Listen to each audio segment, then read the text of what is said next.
What's up, YouTube, TikTok, and Instagram? I am live from the podcast studio on a couple different platforms here. So I'll give you guys some time to log on and let me get the comments going and some general instructions. But I'm here to answer some real estate questions. All right. Anything you want to know about being a real estate agent or an investor. I've scaled multiple types of real estate businesses. So if you want to learn about how to start as a real estate agent, how to start as an investor, how to scale, how to do more deals, either as an agent or an investor, get your questions in. All right. Make sure, by the way, you're following me on all the different platforms. All right. I put out the most content most frequently on TikTok. So that's the platform where you get the most content from me. On Instagram, someone wrote a comment, said, I've been trying to contact you about your car's extended warranty.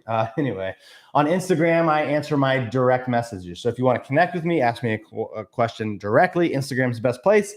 And for longer form content, frequently asked questions, that kind of stuff, go to the Dan Lesniak YouTube channel. I also have the Hyperfast Agent podcast. I'm in the studio today. I did 3 awesome episodes today. I had a lender, an agent, an investor. So all sorts of great, interesting people on the Hyperfast Agent podcast. All right. So happy to be on this live today.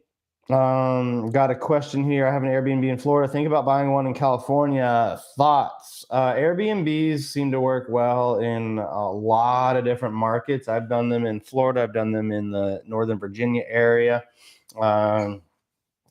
I think out of any, single, kind of residential purchase or like small multifamily, small number of doors, I think out of anything, Airbnb's cash flow the most in my experience. All right.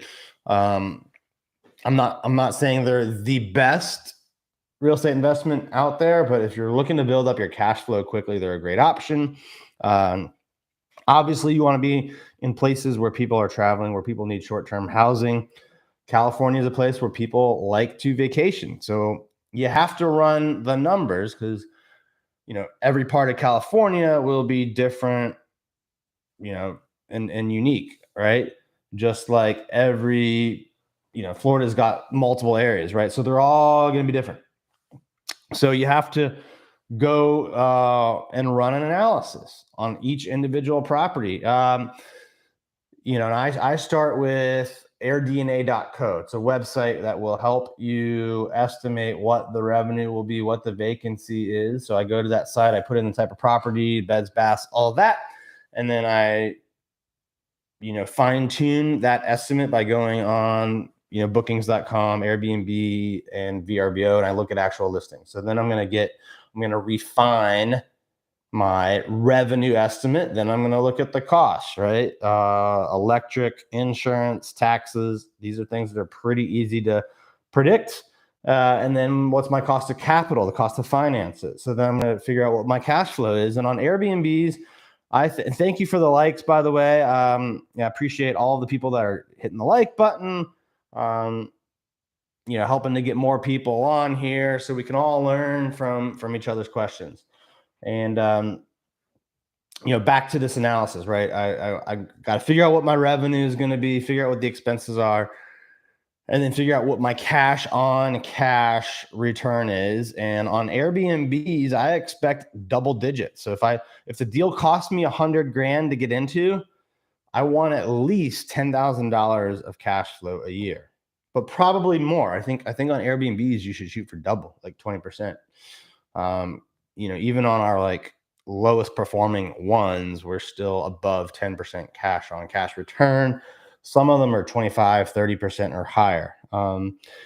Here's a question I love. What's a good way to get started with little to no money besides being a real estate agent? Well, I like how you singled out the being the real estate agent. All right, because being a real estate agent is one of the best ways to get started in real estate with little no or to no money. The barrier to entry is low, a couple $100 to get your test, couple $100 to get your membership dues. So like all in, $1,500 to $2,000, and you're going to learn how to get good at sales. All right, so let's say you don't want to do that.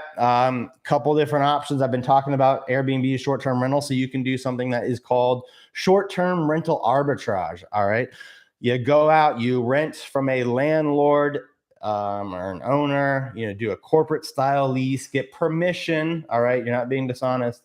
Get permission to sublet. You lease that place from them, and you're going to pick a place where the short-term rental revenue is 2 to 3 times what the long-term rate is. So if you're paying $1,000, the goal is to get $3,000 a month or more in revenue. All right, you make the difference. So you're paying one, collecting three. You got some operating expenses, some OpEx, right? So maybe your gross profit on that is maybe 2,000, net profit maybe 1,500 in that small example. All right, so Airbnb arbitrage is a great way.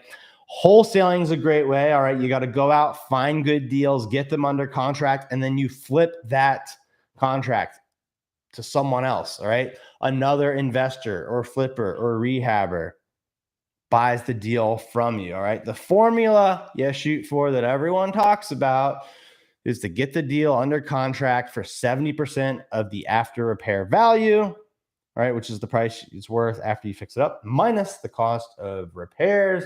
In this market, by the way, with sales slowing down, be more conservative. All right, maybe you shoot for 65% of ARV minus the cost of repairs. And then you're turning around and flipping the paper, selling the contract. And people can make 10K or more a deal doing that. Lots of ways to go out and find deals that don't cost money. One is going to get is going out and getting referrals. All right, obviously that's a way to do it. Another way is to drive around, look for rundown houses. It's called driving for dollars. Knock on the doors, or you can just note the addresses that look bad and then put them into a mail drip or phone calls. Right, there's a ton of ways to get good leads to be a wholesaler. Another way is to go out and find seller finance deals. So find deals where you can, get a loan back from the seller and get into the deal without putting any money down. I've done that before. Creative financing. Or you can raise capital, or find a deal and get a partner. So there's a lot of ways to get started without putting your money in.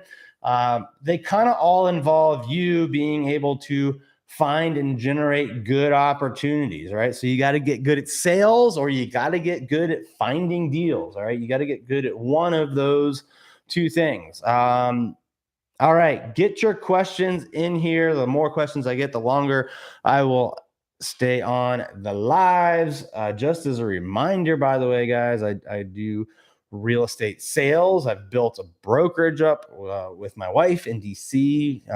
We've got 80 people there. I've also built up a pipeline of over 100 condos. I have 7 short-term rental doors. So I've got multiple different streams of income and types of businesses, all in real estate, sales and investing, flips and active deals, syndicated and raise funds as well. Let me see. How are you doing? Blessed. I need to learn. Thank you. Appreciate that. Follow along. If you want to get more of this type of content, make sure you're following me on TikTok, YouTube, and Instagram. You can also check out the Hyper Fast Agent podcast if you want to get more content, more long form content. I do 20 to 30-minute interviews there of real estate agents, investors, lenders, marketers. Oh, we've got almost 400 episodes, so we're going to hit 400 episodes soon on the podcast. Any more questions on being a real estate investor, real estate agent, how to start, how to scale? Any more questions? All right. I don't see any more, so I am going to sign off. Thank you, everyone, for being on here. Make sure you follow me on YouTube, TikTok, Instagram, all the different platforms. I'll see you all later.